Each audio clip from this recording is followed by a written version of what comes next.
ಅರಮನೆ ಆನಂದ ಬೇಸತ್ತು ಹೋಯಿತು.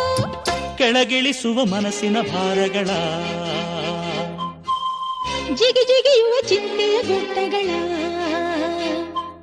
ಬೆಳ್ಳಿ ಹಕ್ಕಿಯಾಗಿ ಹಾರಿ ಹೋಗಿ ನಾವು ಸಂಚಾರ ಮಾಡುವ ಬಾರ.